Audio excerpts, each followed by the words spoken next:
Mbolani. Ah, Bonabam, Nassau, Bignon. Nassau. MRC à Nedjombia Wonga. Oh, ouais. Vive le MRC.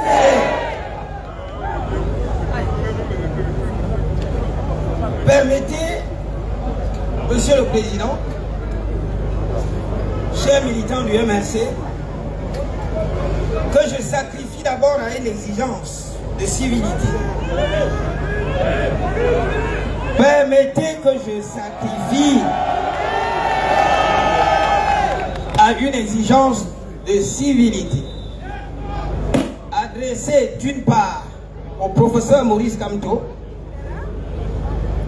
et à la ferveur citoyenne à laquelle nous assistons ce jour. S'agissant du professeur Maurice Kamto, j'aimerais dès l'abord affirmer que ma présence ici est son fait. Et ce n'est pas le fait du hasard. La raison en est que, comme membre de la société civile, j'ai refusé de laisser mon ventre dicter ma pensée.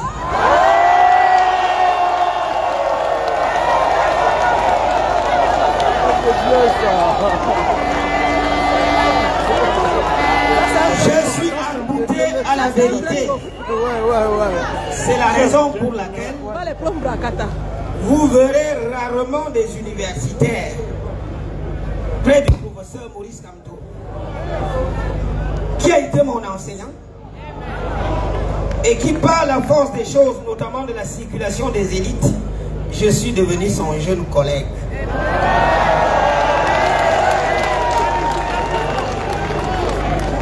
L'honnêteté intellectuelle voudrait que je le soutienne.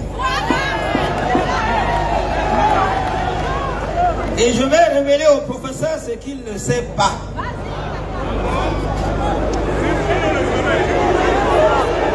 Professeur Maurice Kamto, si je suis ce que je suis à l'heure actuelle, c'est le fait d'un Bamileke et d'un Bassar. Un Bamileke, mon enseignant, Feu Kamdem Jean-Claude, qui m'a donné l'amour du contentieux administratif, qui me tenait par la main et qui m'a dit un jour, vous ne le savez pas, je ne vous ai jamais dit, Jean Calvin, si je ne suis pas là, un jour rapproche-toi du professeur Maurice Kamto.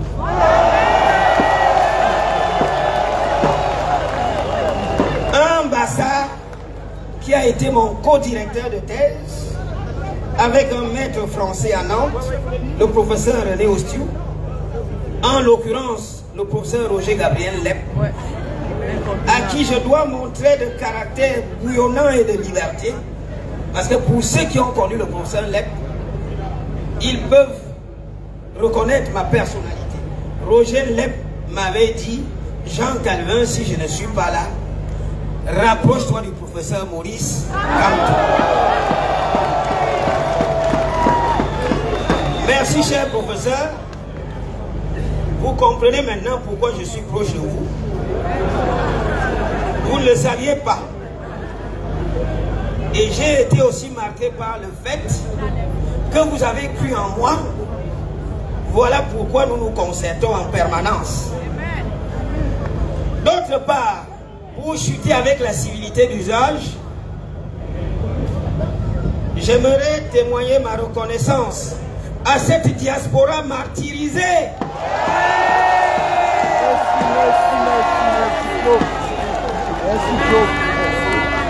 Qui connaît des blocages par rapport au processus d'inscription sur les listes électorales et qui est victime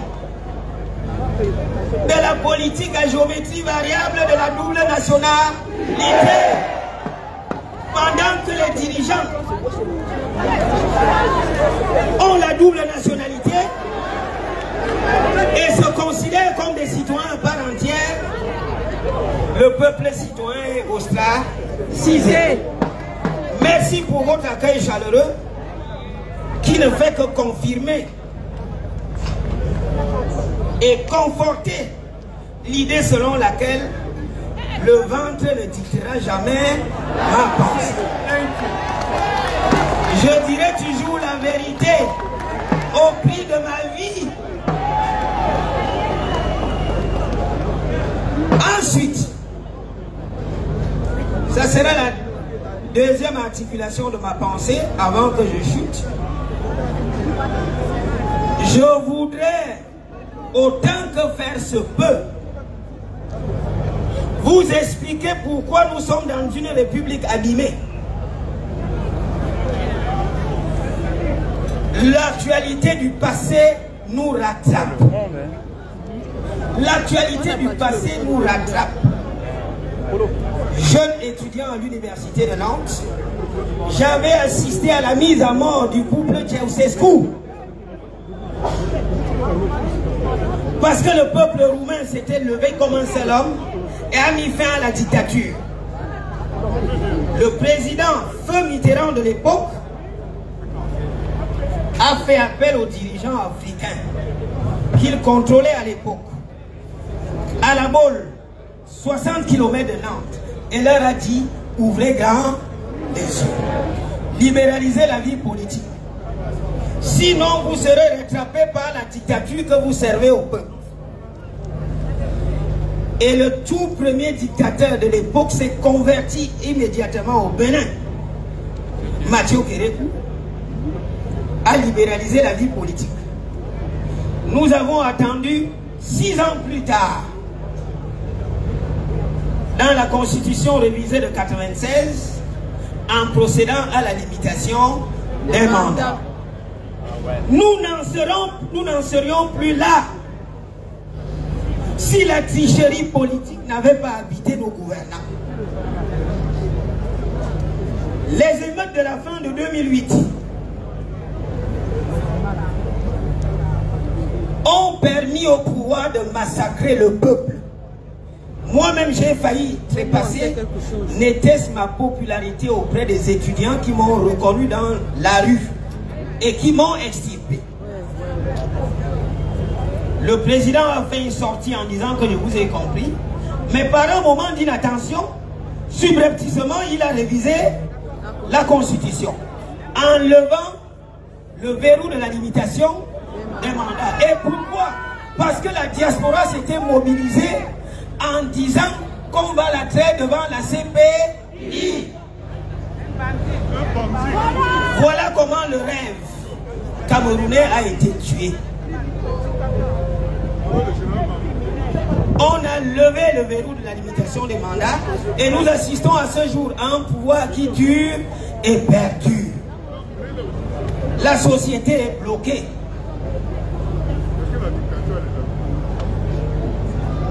Comment sortir de l'impasse? Et ça sera la troisième articulation. Il y a une double solution. La première est que le peuple retienne qu'il est souverain. C'est le peuple qui décide. Les dirigeants n'en sont que les mandataires. Prenez conscience de votre force en imposant la ligne de conduite aux dirigeants. L'autre solution réside dans la capacité de l'opposition à prendre ses responsabilités. Monsieur le président Maurice Kamto, vous et moi connaissons tout ce que j'entreprends pour la Fédération des énergies. Mais je réalise que c'est un idéal qui est difficile à atteindre. Parce que chaque dirigeant de l'opposition a mis dans sa tête que je suis candidat à l'élection présidentielle, au mépris de la souffrance populaire. Ce que je tiens à vous dire, et ce sera mon mot final, je suis de la société civile, professeur Maurice Kamto. Je soutiens l'opposition tout entière, mais pour des raisons objectives, tenant à votre profondeur historique. Parce que vous êtes un opposant de longue date. depuis les années 90 et avant, vous étiez un leader estudiantin qui a fait l'objet d'arrestation.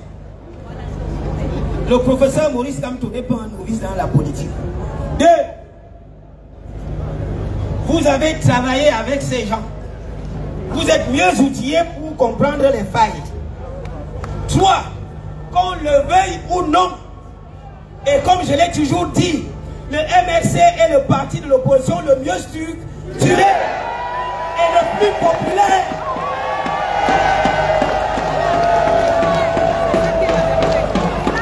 Le MRC n'a aucun problème de financement de sa campagne électorale. Monsieur le Président Maurice Kamto, face aux opposants qui ne veulent pas s'asseoir à vos côtés, prenez vos responsabilités pour sauver ce peuple. Thank you. Une minute. Vous avez une énorme responsabilité historique et morale.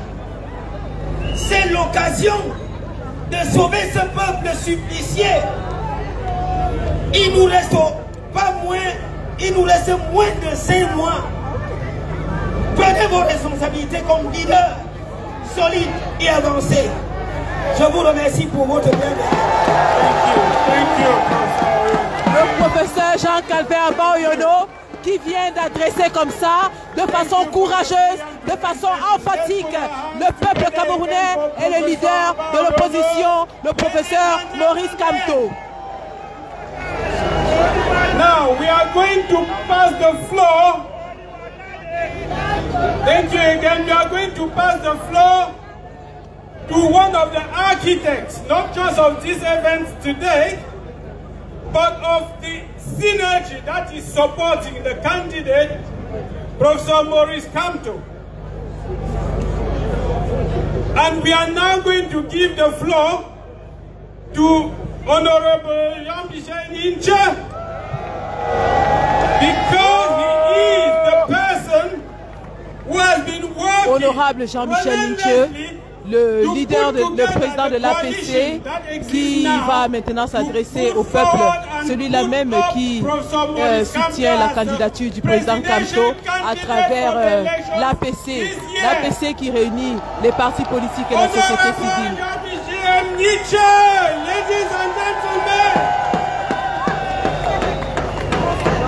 L'honorable Jean-Michel Ninche est l'un des architectes derrière l'APC, dont il est le coordonnateur provisoire, et il s'est engagé lors de la dernière convention du MRC à travailler pour soutenir le candidat professeur Maurice Kamto. Et nous sommes tous ici aujourd'hui la preuve vivante des efforts qu'il a mis sur pied. Honorable Jean-Michel Ninche. Nous l'écoutons. Monsieur le Président élu,